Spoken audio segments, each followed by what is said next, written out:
If you are pregnant or you've recently had a baby, this podcast is for you. I am your host, Kath Bequee, a physiotherapist working in women's health and mum of three. Inside my online program, Fitness Mama, I just love helping support women to care for their bodies during pregnancy, prepare their bodies for birth, and support their after-birth recovery, helping them feel confident and strong inside out during this important stage of their lives.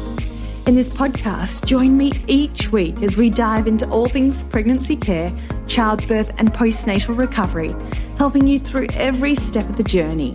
It is absolutely possible to feel amazing and confident in our bodies during this motherhood journey, and I want that for you.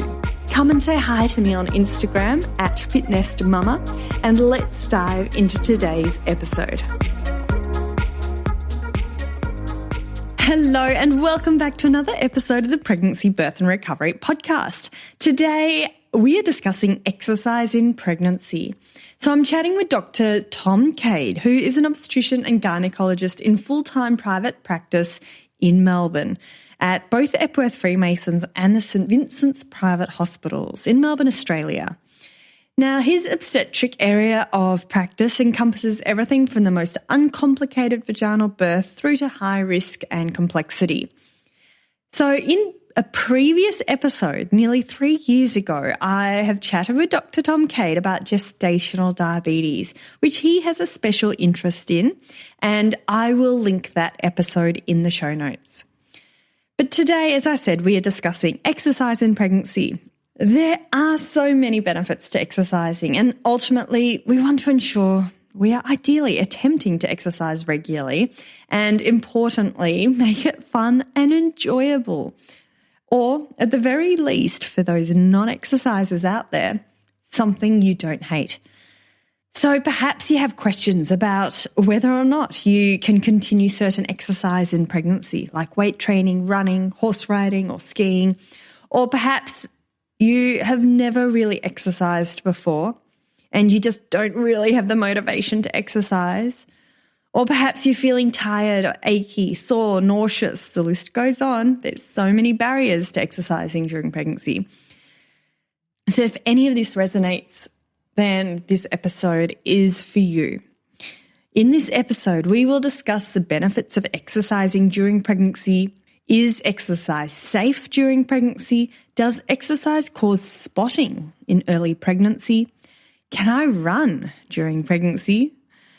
Weight training safely during pregnancy? And finally, we also discuss what happens in that 6-week postnatal check prior to return to exercise. You're going to love this episode. It's got some great gems, great bits of advice from a well-seasoned obstetrician.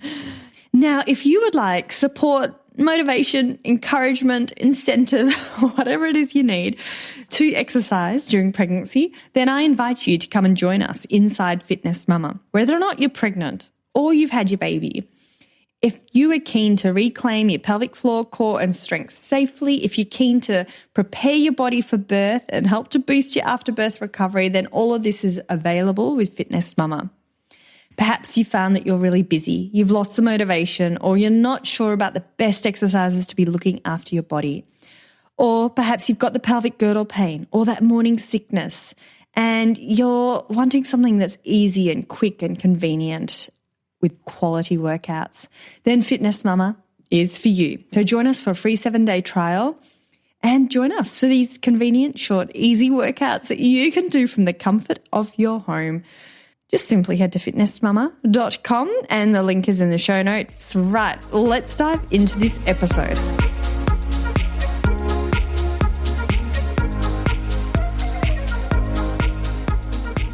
Tom, thank you so much for joining me on the Pregnancy, Birth and Recovery podcast, chatting all things exercise in pregnancy. And I know you're very busy, so I appreciate you taking the time out to chat today.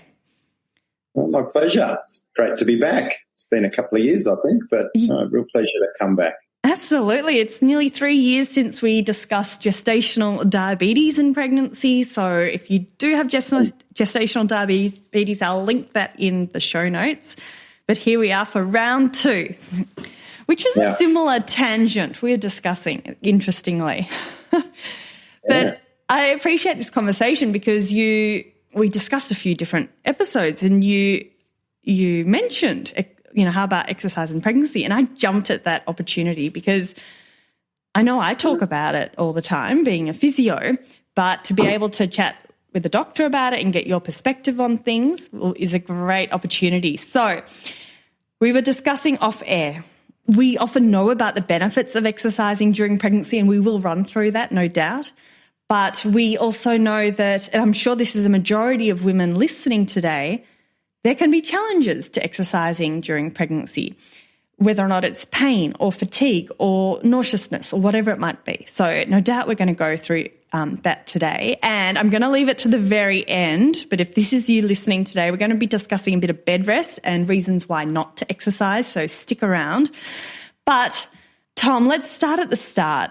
Is it safe to exercise in pregnancy? The big question that we need to just cover before we move on. Yeah, I think, it's not only safe, it's desirable, with a few sort of exceptions that I guess are relatively rare medical things, which we'll get to at the end. I suppose that group of bed rest or having to minimise things are pretty infrequent these days.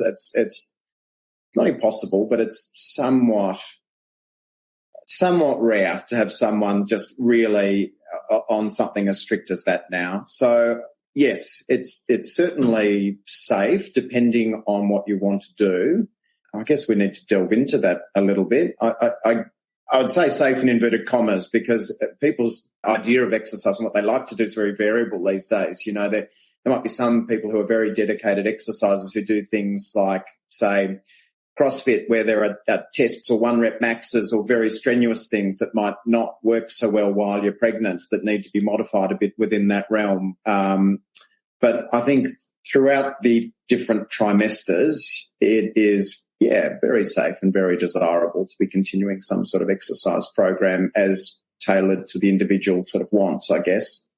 Yeah, and I do want to, in a little bit, touch on what you said in terms of CrossFit and running and high impact. But before we do, because I know that's going to totally take us on a different tangent, what are the benefits to exercising during pregnancy? Oh, look, where do you start with that? I think there's the general just sense of well-being, particularly people that have a desire to exercise and a background in doing something regular. There's no doubt of the psychological benefits and the endorphin rush that you get and the routine maintenance that people like. There's intangible health benefits with maintaining your wishes, I guess, and a sense of normality while you're pregnant in conjunction with what you've done previously. I think pregnancy weight gain's been a big thing, that comes and goes. As an obstetrician, there's been periods of time where we're meant to be weighing people quite religiously every visit, and other times where it's been sort of deemed to be not very helpful and sometimes a bit detrimental to people to be doing that all the time. But there's no doubt that too much weight gain during pregnancy, even if you optimise everything else, including not testing positive to gestational diabetes and looking after many other things, can be very difficult to lose at the end, and keeping a regular program of exercise can certainly help with that. And that, just taking that one step further, research is showing that's one of the biggest things with postpartum pelvic floor issues is it's that pregnancy fitness, because if you're exercising during pregnancy, you're then more likely to continue it postpartum, and that can help with the reduction in weight, which can help improve your pelvic floor outcomes, so less risk of incontinence, prolapse, all those sorts of things. So that's a really just taking that one step further. And you can imagine why that is because if you've got someone who's 12 months after birth, but they haven't exercised for the whole 9 months of pregnancy, that's suddenly, nearly over 2 years of being inactive. So, interesting. Pelvic floor, definitely. That's an increasingly recognised area, isn't it? Even getting onto some pelvic floor physiotherapy antenatally in advance of problems is becoming a really important thing to do. And, exercise certainly overlaps with that. Absolutely. And I love when discussing the benefits, you put number one with that mental health, that confidence. And I so agree with that, like exactly what you just said. That is probably number one, isn't it? Not even discussing all the medical benefits. Yeah, for sure. Now, I hijacked that a little bit, but let's go on to a few more of the benefits in terms of like gestational diabetes. Are there any other medical benefits for exercising during pregnancy? Yeah, and I think, if you were to pick a problem in pregnancy and list the risk factors associated with it, overweight and not being fit, I guess, in inverted commas, would come up for most things. It would come up for preeclampsia, it would come up for gestational diabetes, it would come up for discrepancies of fetal size in many ways. So it overlaps with lots of things, keeping a healthy weight and keeping some cardiovascular fitness and other sort of bone fitness, etc., going on is very important. Yeah. But this would be very long if we went through it all. Okay. Yeah. So we all now know that it's safe to exercise. We're all on board with the benefits of exercising. Now there's one more question before I want to tackle what happens if you're finding it hard to exercise, the reality of life as a pregnant woman, as a mum, whatever it may be. And that's another really common question I get is, can exercise cause spotting in early pregnancy? That's a good question. There's probably many shades of grey to that. I think most people with regards to early pregnancy and spotting or bleeding are worried about, could this become a miscarriage? And I would say the answer to that is almost universally no. The vast majority of miscarriages are unfortunately on the cards from day dot. They're caused by genetic problems at the time of conception, and whether they manifest themselves early in the first trimester or a little bit later, whether it's picked up just by ultrasound or whether there's bleeding before that time, it usually is a universal cause, and exercise would not affect that. Now, look, it's theoretically possible, I guess, if there's some minor changes within the cervix, which can happen under the influence of pregnancy. Sometimes the cervix has just become a little bit more open than it used to be in relative terms. It makes sense that perhaps very vigorous stuff could do that, and certainly contact can do it, intercourse can do it sometimes, but these are pretty minor things, little small amounts of spotting from the cervix could theoretically occur in those situations, but they're usually fairly self-limiting and not causes of larger problems like miscarriage. And usually once perhaps you've been reviewed and it's been suggested that it is coming from the cervix, most people find that fairly easy to relax and not worry if that occurs.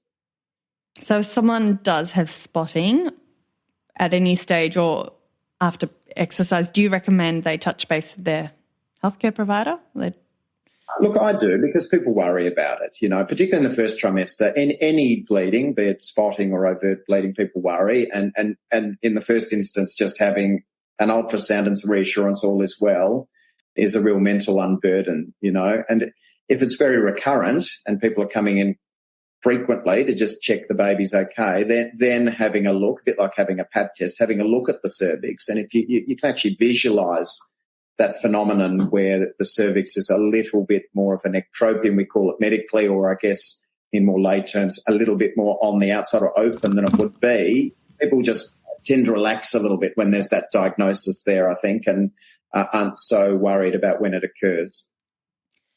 Yes, I can totally relate to that, and I'm sure everyone listening can too. Just being told that everything is okay can be a big relief. Yeah, so if in doubt, check it out. Amazing. Okay, now let's discuss, I'm sure as I said, a lot of listeners want to be able to exercise, but we know that there's a lot of barriers to exercising during pregnancy. Like, it's well documented. It's a stage of our lives where it's perhaps not quite so easy to get out there and do what it is you want to and when. Perhaps it's a mum and already has a toddler or a few other children at home. Perhaps they're dealing with morning sickness. At what stage does someone come and ask you questions about exercise? Like, do you have women that come in to their appointment and say, oh, I can't exercise at the moment. What should I do?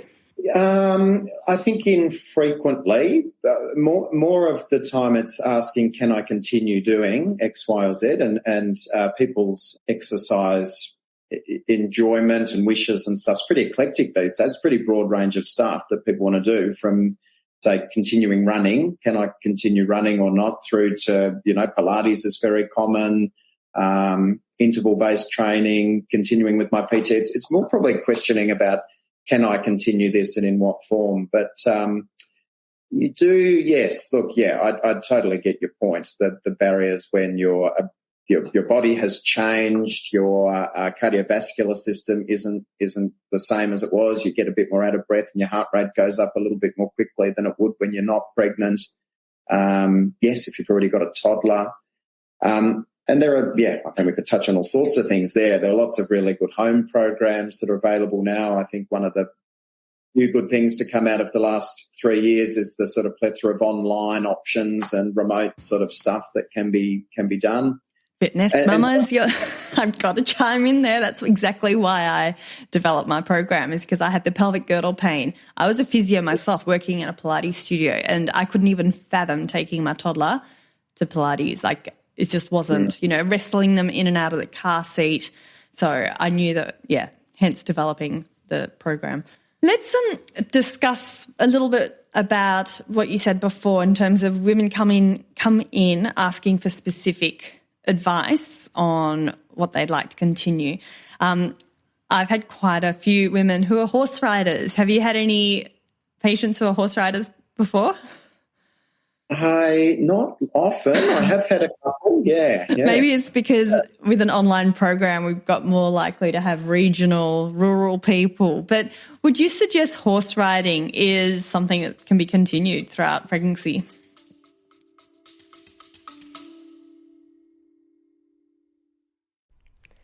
This episode is brought to you by Baby Bee, Australian-owned and designed prams combining quality, safety and style.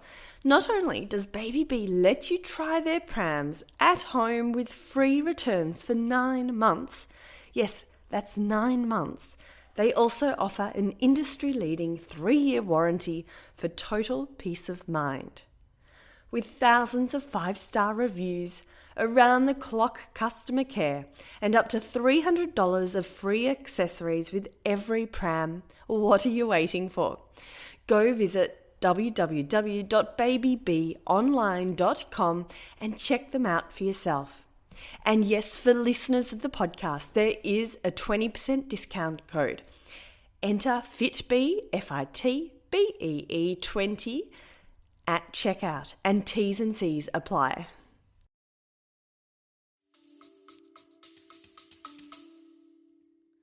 Oof. I mean, it's tricky, isn't it? I think that would come in the same category as maybe skiing. It's one of those ones that people who are really good at it are unlikely to come to grief. But if you do, you're in that realm of potential abdominal trauma that could be really problematic. Babies are pretty robust, you get lots of questions about, my toddler accidentally banged into my tummy or punched me, or I knocked it on something. Could the baby be harmed? And most of the time they're just so well protected. Even after a major car accident, most babies are totally fine. But you do worry about anything that could bring up a significant fall and a trauma to the abdomen, particularly after 12 weeks when it's out of the pelvis and not protected by that pelvic girdle anymore.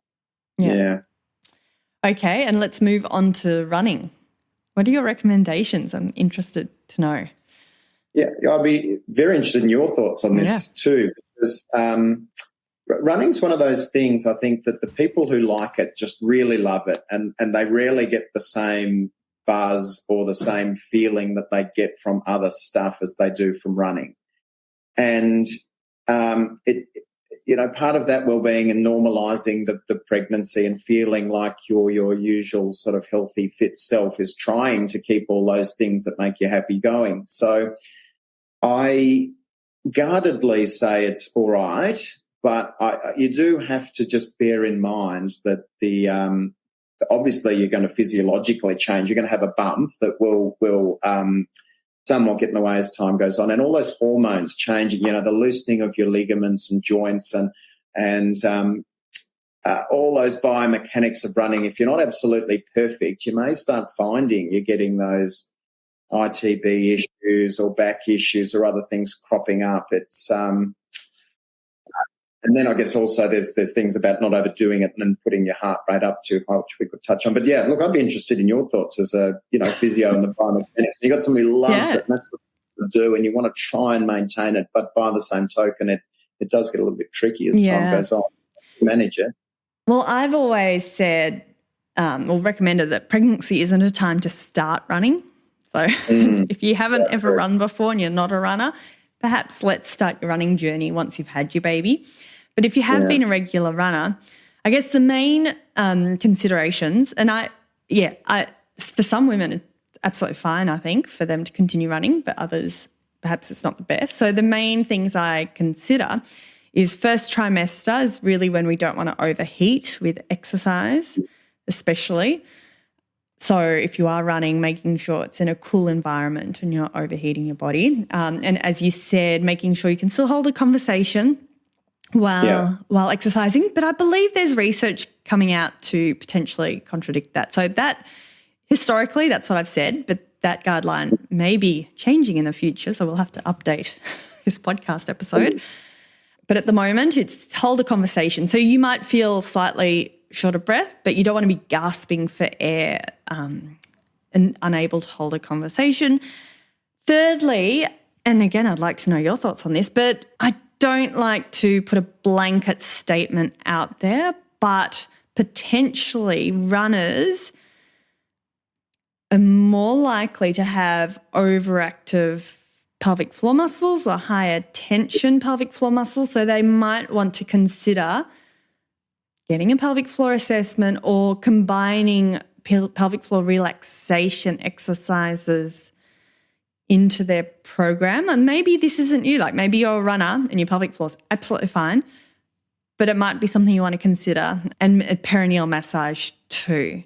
Just because I've spoken to quite a few doctors about this, and, the high-level runners, I don't know, do you find they're potentially more likely to have issues with delivery? Yeah, there's something in that for sure. And I think, touching on that overactive pelvic floor, everyone's aware of deficiencies in the pelvic floor and getting it back to what it was. But that overactive pelvic floor has definitely got a lot of traction in the last, few years. And, I think there is definitely something to that. And an overactive, a very, very tense, tight pelvic floor can contribute as many problems as it's a bit deficient. Look, I've often thought, and I don't have a great deal of science or evidence to base this on, but some high-level runners are probably really good runners because they do have a narrower pelvis anatomically and maybe have a slightly android or masculine-shaped pelvis. And I have found a couple of my patients who have been really good runners and have attempted labour and vaginal birth have got stuck at the end of their labour and needed a cesarean. Now, that's a smallish sample size and it's just an anecdotal thing, but we're sort of digressing away a little bit. But, you do wonder about those other factors with running for sure. And unfortunately, we don't yet have the research that I'm aware of because, how do you research that? Like, what are you looking at? Do you know what I mean? There's so many different variable factors. What's considered a runner? Or, what type of birth they have? What's their postnatal outcome? So it is really hard to research, but I think research is improving. So again, watch this space. But I guess if you are a keen runner and you're keen to continue, I just recommend just getting that pelvic floor ticked off. Make sure it's nice and healthy, it's functioning well, it's got good mobility, because there's some, I guess, factors that we can control. Yeah.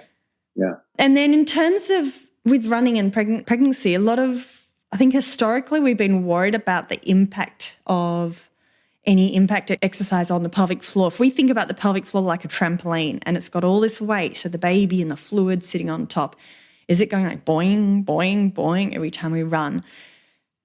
But from what I believe with research, there's more pressure going through a pelvic floor when we cough than with these activities.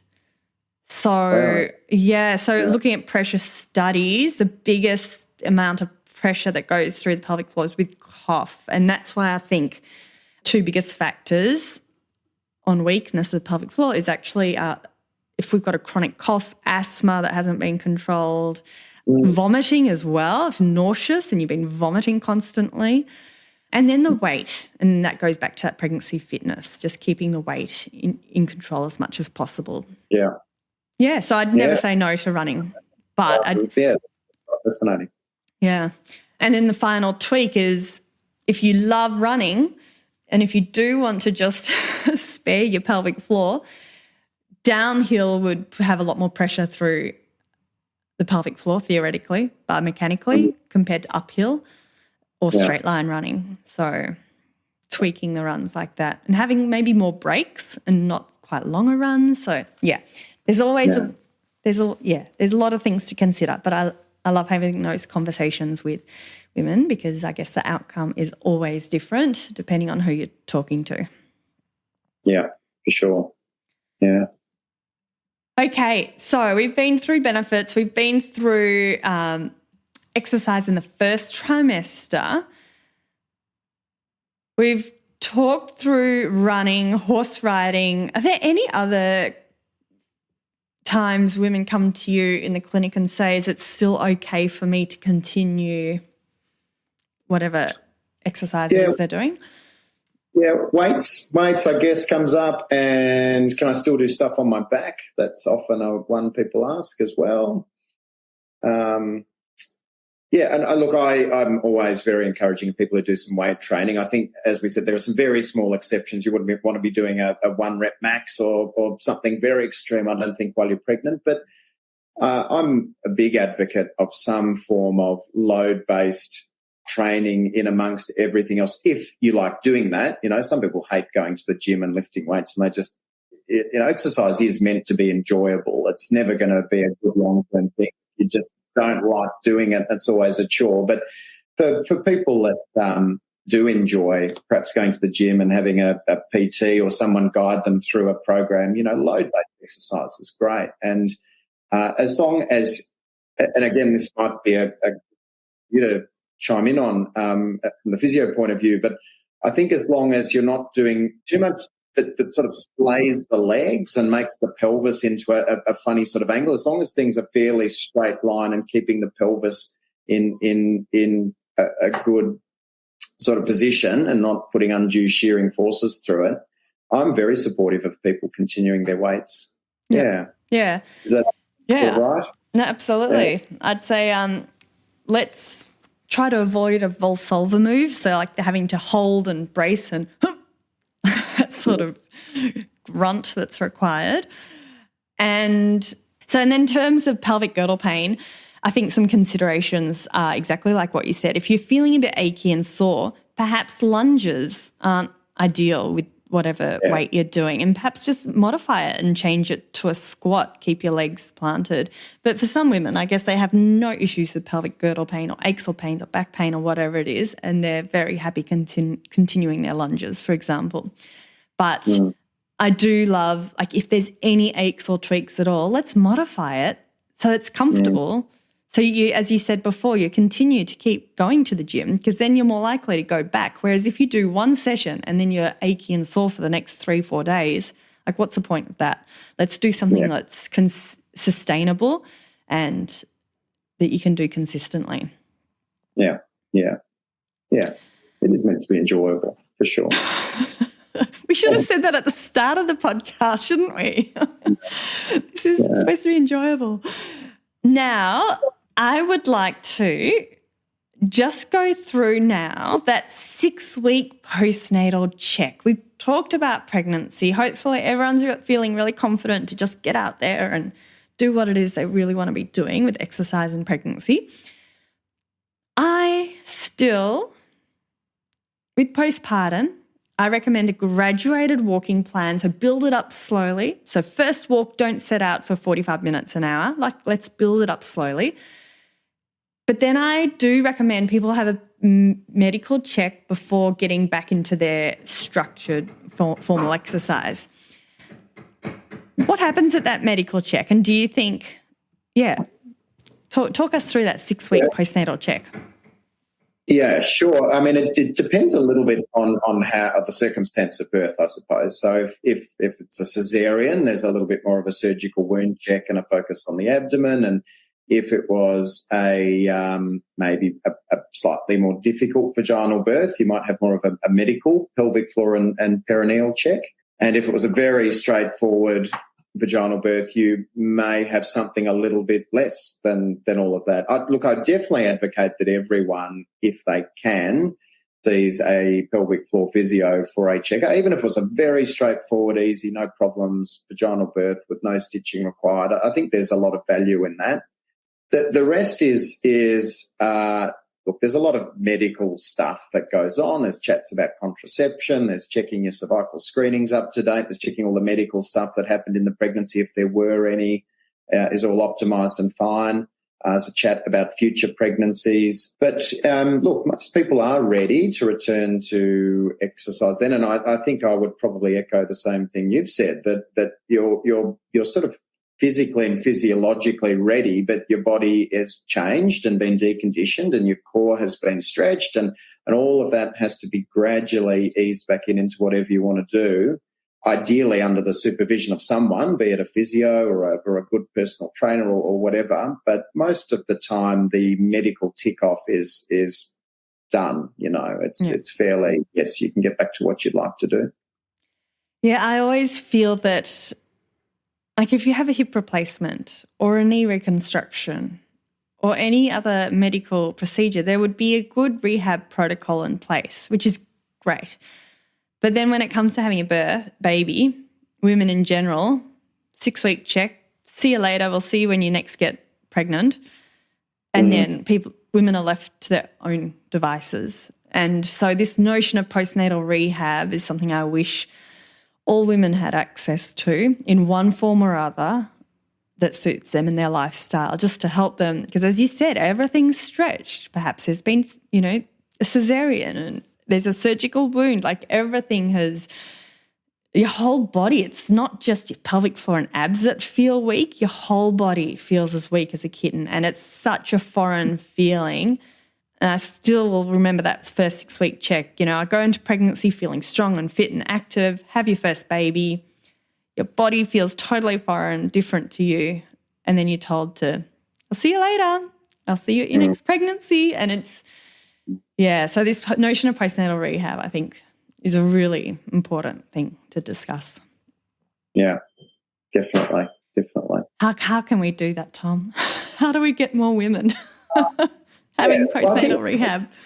Yeah. Well, I think it depends on the individual, doesn't it? Like if someone is already very motivated and has a very savvy PT that's got some experience around pregnancy and postnatal, that may be sufficient, If someone's not really a big exerciser or they do things themselves, maybe it's someone who likes a brisk walk or a home-based exercise program, they might be one that needs a little bit more direction towards just having that pelvic floor physio formal checkup, just in case they need something a little bit assessed that perhaps hadn't come primarily to mind. So I don't think there's a universal answer to that, but it is very important. I totally agree. It's important to get the entirety of the body physically back to where it would like to be. Yeah, because then before you know it, there might be future pregnancies, and then seeing women in their 50s, post-menopause or perimenopause, the number of times women have said to me, I wish I had done something to help myself 10, 20 years ago, like during pregnancy and postpartum. If I had $1 every time someone had said that to me, like there's so much that we can be doing in this stage to help boost women up before menopause hits. And it's not that far away. It's not. I mean, that's a massive area, isn't it? Then you're getting into to bone health and cardiovascular health and lots of stuff beyond but lots of stuff beyond pelvic floor and getting fit after pregnancy. Bone health's a huge thing, isn't it? Absolutely. cardiovascular is always in the back of the mind. Yeah. But it's all about laying those foundations, because often, the weakest link is your pelvic floor and core. And I find if you've got a weak pelvic floor and core and then you decide you want to get back into exercise years and years down the track, it's then that you might realise you've got issues that that haven't been picked up previously. So, no, you're right. When you get injured or then you get downstream back pain or something and it stops you doing what you need to do, Yeah. It's a slippery slope. Tom, thank you so much. It's been a fun discussion. I have enjoyed it. I hope everyone listening's enjoyed it. It's been good. Is there anything else you want to, any final words for the pregnant women that might be listening today from your perspective? Look, I think the only thing we didn't touch on, and we perhaps don't have time now, but would be the person where exercise is not really important or they're not particularly motivated and it's a chore and they just have not found something that is enjoyable. And it would, it'd take a little while to explore all of that. I just would reiterate that it is meant to be enjoyable. There will be something out there that's fun and you do see some results with, and you can get some motivation from someone to do. Those that haven't found their niche or a bit amotivated, to keep the faith and find something there that is enjoyable. Yeah, that's a great way to finish. It is absolutely it's like putting emotions in place, and if it doesn't work out, then just try again. Isn't it like what they say when you quit smoke? Just keep trying something. Keep trying. Keep putting one step in front of the other. And same with exercise. If you haven't found something that lights you up or motivates you, or you find enjoyable, or at least find hopefully everyone after they've done some exercise feels good. And if you haven't found that, keep trying. Yeah, exactly. Thank you, Tom. Where can people come and find you if they want to come and connect? Look, I'm very accessible online. We've got an Instagram, a Facebook. My website's got various email addresses. I don't mind if people want to reach out and they're not necessarily patients in my practice. That's fine. We've got me and some nice staff here will always get back to you. And, it's always nice to help if we can. I'll put those links in the show notes. Thank you so much for taking time out to chat today. Pleasure. And before I sign off, remember my team and I will be putting together the show notes for this episode with all the links, including how to connect with Dr. Tom Cade at fitnessmama.com/podcast. Have a fabulous day, everyone, and I look forward to you joining me very soon for another episode of the Pregnancy, Birth and Recovery podcast. Thanks for listening to the Fitness Mama podcast, brought to you by the Fitness Mama freebies found at www.fitnessmama.com/free. So please take a few seconds to leave a review, subscribe so you don't miss an episode, and be sure to take a screenshot of this podcast, upload it to your social media, and tag me at Fitness Mama so I can give you a shout out too. Until next time, remember, an active pregnancy, confident childbirth, and strong postnatal recovery is something that you deserve. Remember our disclaimer, materials and contents in this podcast are intended as general information only and shouldn't substitute any medical advice, diagnosis or treatment. I'll see you soon.